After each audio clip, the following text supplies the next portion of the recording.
What's going on YouTube? Warstorm here, coming at you guys with another video today. Today I have another video, part of the ban list advocate series. This is a series where I'm going to be talking about cards that are on the ban list and, advocating for whether they can or can't come back. Not too long ago, I covered Blaster, so I figured we would move on to the next Dragon Ruler on the ban list right now, which is Tidal, Dragon Ruler Waterfalls. Now, I covered a lot of things in that other video, but I'm going to briefly summarize some of the things I said. The main, as far as why the Dragon Rulers were banned in the first place, it was because of Dark Matter Turbo Deck. It came out like in a gold series right after the Secret Forces came out, and it was a really strong deck because you could dump the Dragon Rulers alongside Eclipse Wyvern, and it was a super consistent deck. It could pump out pretty decent OTKs like it was nothing, and in a format that was a lot slower, being able to knock 6 to 9 cards out of your monsters out of your opponent's deck, even if though they got to choose, was a pretty big deal. And the fact that Dark Matter sent for cost meant that things like Necros and Unicorn did not stop it. So that was why they were banned.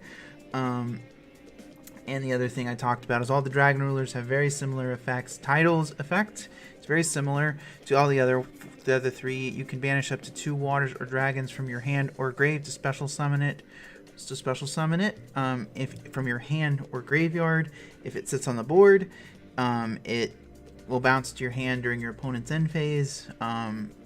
And then it has a discard effect, but you have to discard a water monster, much like how Blaster has to discard a fire monster. But what Tidal will do is actually send a monster from your deck to the graveyard. So it is a Foolish Burial on legs, and when it is banished, it adds a water dragon type monster from your deck to your hand. Important thing to know is that you have to choose one of those effects. You can't activate the search effect and then use or the special summon effect and then use the other effect in the same turn. But as far as what the biggest thing I see arguing against Tidal is it is a Foolish Burial on legs, and obviously things like Foolish Burial are at 1. Waterfalls Chain is banned. Beatrice is at 1. Konami is typically very careful with these kind of effects. They're pretty dang strong. And the fact it's a water monster does mean that Atlantean monsters will trigger off the effect. That's important to know as well. It's a pretty significant setup that this card can do if you do hard draw. Now, I'm not obviously, much like with Blaster, I'm advocating for it to come to 1. When you have a card at 1, assuming a 40 card deck, the chances of opening it are about 12.5%. You would have to be specifically playing a water deck with Tidal, open Tidal, which is about a 10%, 12% chance, and open a water monster to discard. Now in a deck like, say, Mermails, which we'll get to later, that's going to happen in most hands if you do hard draw Tidal. But I think a lot of people don't think about the fact that, if you compare it to other cards, Tidal isn't quite as strong as a spell like Foolish Burial, and it's not in the extra deck like things like Waterfalls Chain and Beatrice are. So, personally, I don't think I think it is a very strong effect, but you are using 2 cards to send 1 to the graveyard, and when you're talking, kind of dragon decks, it can be helpful, but they already typically play Dragon Ravine, which kind of does the same thing, puts dragons in the graveyard, and it also discards a card. So I'm not really sure if this effect, as far as dragon type decks, is really that relevant.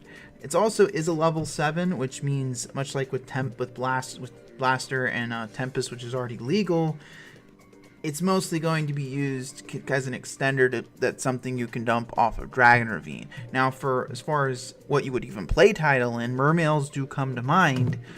But when's the last time you actually saw a Mermail deck running around? Mermails are literally at full force. There's 3 copies of Diva. There's 3 copies of Dragoons. The deck is in a stronger place than it's ever been, and you don't see it. Now, you could argue, well, or this partially because Mermails do lose to Droll, and Droll's a very popular hand trap right now, but I'm going to be completely honest. I have not seen a Mermail deck in I don't know how long, pretty much since Firewall was banned. Um, Last time I ran into a Mermail deck, it was kind of a Link spam variant, playing things like Yugioh. I don't think bringing Tidal off the ban list is going to suddenly make Mermails good again. The other argument I have seen against Tidal is, much like with the other Dragon Rulers, it is another Dragon Extender, and we just got out of a format where we did have issues with these Dragon Rulers. With dragons, we banned LP. Just look over the past few years, Agripane, LP are both banned. Eclipse Wyvern is banned. Dark Matter Dragon is banned. Just all of these cards, like dragons are a very strong part of the game. So you do risk, by unbanning a Dragon Ruler, you do risk that it could possibly, give that deck, give it enough help to kind of get it. And level 7 is not necessarily a bad level when you have things like, when you have a card like Quick Launch that can summon a level 1 tuner. A Dragon Ruler in that tuner is all you need to make, a Borreload Savage Dragon.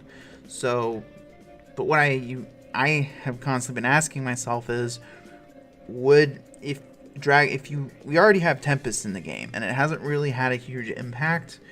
I have to ask myself, would Dragon Link, as it's currently constructed, play Tidal over something like Tempest? And that's a reasonable question. Or would they play both? I, for one, am willing to kind of like take some of them off the list, maybe one at a time, to see how they impact the game. But me personally, I think Tidal would be fine at 1. I'm willing to wait a little longer to see maybe if Dragon Link is still the thing, what it used to be. But overall, I personally think Tidal would be a-okay to come off the ban list at 1. I know the baby rulers are a thing, but I also think that it remains to be seen whether those baby rulers, I think if you bring one Dragon Ruler off, another one off, and you don't see the baby rulers really being a problem, then slowly bring them off the list. I don't know if those are really going to be a relevant reason to keep the Dragon Rulers on the ban list, at least in my opinion. So anyway, guys, that about comes to the end of the video today. What you guys think of this discussion down in the comments section down below. Do you think Tidal can come off the ban list? Do you think it still deserves to have its place firmly on the ban list? Let me know down in the comment section down below. And as always, thank you guys for watching. Soarstorm signing out.